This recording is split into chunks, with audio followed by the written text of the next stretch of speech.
Republic বাংলার সাংবাদিক স্বর্ণালী দুই মেয়ের মা প্রেম করে বিয়ে করলো বিজেপি নেতা শঙ্কুদেব পণ্ডার সাথে। বুঝতে পারছেন? আগে মেয়ের মা হয়েছে, দুই মেয়ের মা হয়েছে, এবার নিশ্চয়ই ছেলের মা হবে, তাই প্রেম করে আবার বিয়ে করলো। কিন্তু কথাটা হচ্ছে এরা একটা বিয়ে কেন 10টা বিয়ে করুক, তা নিয়ে আমার কোনো মাথা ব্যথা নেই। কিন্তু এরা টিভি চ্যানেলে বসে যেভাবে কানের মাথা খায়, এই বিয়ে ওই বিয়ে, এই আইন সেই আইন, পুরো কানের মাথা খেয়ে ফেলে। এরা আইন দেখাতে আসে, কি ইউজিসি না ইউসিসি কী সব আইন বেরিয়েছে না, সেই নিয়ে এরা আইন দেখাতে আসে।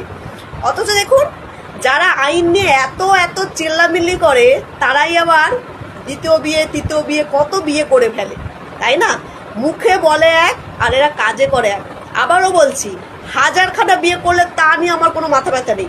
লোকে বিয়ে করবে আমার কি, আমি খাওয়াবো না আমি পড়াবো। কিন্তু এরা যেভাবে লোকের মানে কান মাথা খায় টিভি চ্যানেলগুলো বসে, কিন্তু এরা মুখে যা বলে কিন্তু কাজে তা করে না। বুঝতে পারলেন? এইটুকু বলার। স্বর্ণালী দুইটা মেয়ের মা, যার নিজেরই কোনো আইনের প্রতি ভক্তি নেই, শ্রদ্ধা নেই, আইনের প্রতি সম্মান নেই, আইনকে তো বুড়ো আঙ্গুল দেখিয়ে দিল স্বর্ণালী। কম বেশি আপনারা সবাই জেনে গেছেন যে গতকাল রিপাবলিক বাংলার তিনি নাকি আবার সোজাসুজি স্বর্ণালী তিনি বিজেপির এক নেতাকে বিয়ে করলেন। এখন ঘটনা হচ্ছে, আমি দীপক সূত্রধর যদি এখন এই মুহূর্তে দ্বিতীয় বিবাহ করি, তাহলে বর্তমান রাজ্য সরকার আমার বিরুদ্ধে যে কোনো স্টেপ নিতে পারে। যেমন ধরুন, আমার ব্যাংক অ্যাকাউন্ট ফ্রিজ হয়ে যেতে পারে, আমি যে কোনো সরকারি সুযোগ সুবিধা থেকে বঞ্চিত হতে পারি, আমার ভারতীয় সকল ডকুমেন্টস নিষিদ্ধ হয়ে যেতে পারে। এক কথায় বর্তমান পশ্চিমবঙ্গ সরকার আমার বিরুদ্ধে এই অপরাধের জন্য যে কোনো ব্যবস্থা নিতে পারে। কিন্তু আমার জানতে ইচ্ছে হচ্ছে, ইউসিসি বিল এটা কি শুধু মানে ছেলেদের, পুরুষ মানুষের ওপরেই কার্যকর করা হবে? মেয়েদের ওপর মানে মহিলাদের ওপর কি ইউসিসি বিলটা একেবারেই কার্যকর হবে না? না, দেখুন, আমি প্রথমে একটা কথা বলে দিই, এই বিষয়টা আমি সত্যি জানতাম না। আমি জানতাম না যে স্বর্ণালী তিনি বিবাহিত ছিলেন, এবং বিবাহিত থাকা সত্ত্বেও তিনি বিজেপির এক নেতাকে বিয়ে করলেন। এবং স্বর্ণালী যে শুধু বিবাহিত ছিলেন তা কিন্তু না, স্বর্ণালী দুইটা মেয়ের মা। হ্যাঁ, আপনি ঠিক শুনেছেন, স্বর্ণালী দুইটা মেয়ের মা। এবং এই স্বর্ণালী তার স্বামী এবং তার দুই মেয়েকে ফেলে রেখে নতুন করে বিয়ের পিড়িতে বসলেন, বিজেপির এক নেতাকে বিয়ে করলেন। না বন্ধুরা, এই দাবি কিন্তু আবার আমি করছি না, এটা আমার কথা না, এবং এই দাবিটা একদমই আমার না। RNF ডিজিটাল মিডিয়া চ্যানেলের পক্ষ থেকে ঠিক এরকমই দাবি করা হচ্ছে। এখন এই চ্যানেলের এই দাবির সত্যতা ঠিক কতটুকু সেটা তো আমি জানি না, কিন্তু এই চ্যানেলের এই দাবি যদি সত্য হয়, তাহলে সত্যি আমার জানতে ইচ্ছে করছে ইউসিসি বিল সেটা ঠিক কার কার ওপরে প্রযোজ্য, কার কার ওপরে প্রয়োগ করা হবে। আর এই রিপাবলিক বাংলার স্টুডিওতে বসে সোজাসুজি স্বর্ণালী যে সস্তার জ্ঞানগুলো দেয়, মানে আমি এখন সস্তার জ্ঞানই বলতে বাধ্য হচ্ছি। তো আগামী দিনে তার এই সস্তার জ্ঞান কি এই রাজ্যের মানুষ গ্রহণ করবে? রাজ্যের মানুষ কি সোজাসুজি স্বর্ণালীর কথা শুনবে, যার নিজেরই কোনো আইনের প্রতি ভক্তি নেই, শ্রদ্ধা নেই, আইনের প্রতি সম্মান নেই, আইনকে বুড়ো আঙ্গুল দেখিয়ে দ্বিতীয় বিয়ে করে ফেললো? যদি RNF ডিজিটাল মিডিয়া চ্যানেলের এই দাবি সত্য প্রমাণিত হয়, তাহলে আইনকে তো বুড়ো আঙ্গুল দেখিয়ে দিল স্বর্ণালী। মানে গরিবের জন্য, আমাদের মতো মানুষের জন্য সমস্ত আইন, এদের জন্য কোনো আইন ব্যবস্থা নেই, এদের জন্য আইন নেই, শুধু গরিব মানুষের জন্য আইন, শুধু গরিব মানুষদের জন্যই আইন। বন্ধুরা, আপনাদের কি মনে হচ্ছে, আপনাদের কি ধারণা? অবশ্যই তো আপনার মতামত কমেন্টে লিখে জানাবেন। আর সম্ভব হলে ভিডিওটা টুক করে পোস্ট করে যদি সম্ভব হয় সবার কাছে পৌঁছে দেবেন। জয় হিন্দ।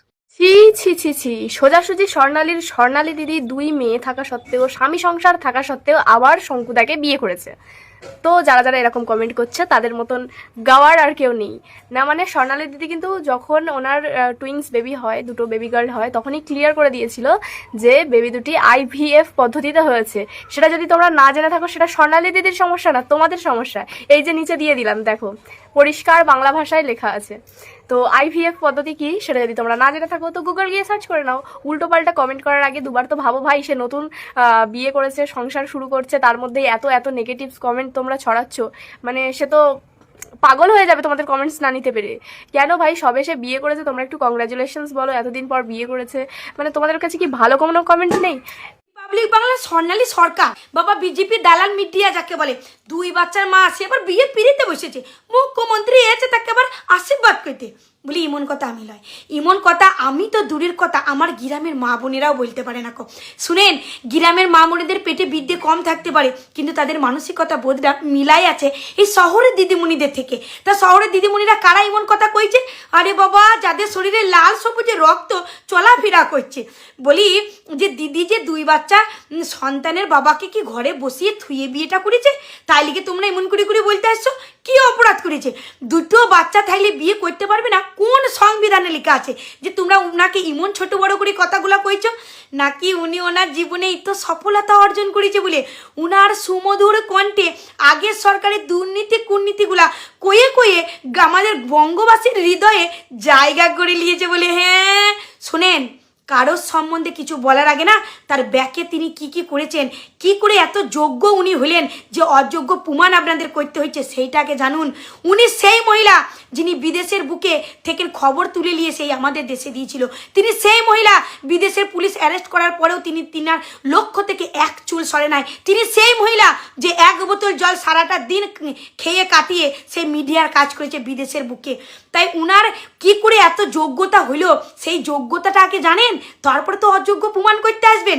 যদিও উনাকে দেখে আমারও হিংসে হয়। কেন বলেন তো?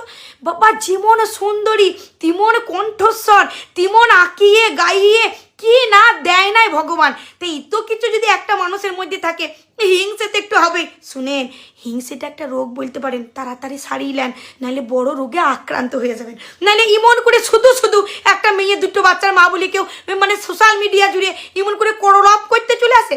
তা যাই হোক, সোনালী দিদিকে একটা কথা বলি, তুমি মন খারাপ করো না, এটা তোমার জয় বলতে পারো। কতটা যোগ্য তুমি, তাই তোমাকে লোকে অযোগ্য প্রমাণ করতে এই সোশ্যাল মিডিয়া জুড়ে মানে বক্তৃতার ভাষণ জুড়ে দিয়েছে। রিপাবলিক বাংলার সাংবাদিক স্বর্ণালী 2 মেয়ের মা বিয়ে করলেন প্রেম করে বিজেপি নেতা শঙ্কুদেব পণ্ডার সাথে। বুঝতে পারছেন? মানে এখন আবার হয়তো ছেলের মা হবে, আগে 2 মেয়ের মা ছিল তো। কিন্তু কথাটা হলো 2 কেন 10টা বিয়ে করলে তা নিয়ে আমার কোনো মাথা ব্যথা নেই। কিন্তু এরা আবার চ্যানেলে বসে 2 বিয়ে 3টে বিয়ে নিয়ে খুব চেল্লামিল্লি করে, এরা আবার আইন দেখায়, কিন্তু এরা আবার নিজেরাই প্রেম করে আবার 2 বিয়ে করে। বুঝতে পারছেন? আসল কথাটা হচ্ছে আমার এদের বিয়ে নিয়ে কোনো মাথা ব্যথা নেই, কিন্তু কথাটা হচ্ছে এরা চ্যানেলে বসে, হ্যাঁ, রিপাবলিক বাংলার চ্যানেলে বসে আইন দেখায়, এই আইন তৈরি হয়েছে, ওই আইন তৈরি হয়েছে, অথচ আবার এরাই 2 করে বিয়ে করে। কি অবস্থা! কি বলবো বলুন? কি বলবেন? কিছু বলার নেই। এরা যেটা মুখে বলে সেটা কিন্তু কাজে করে না।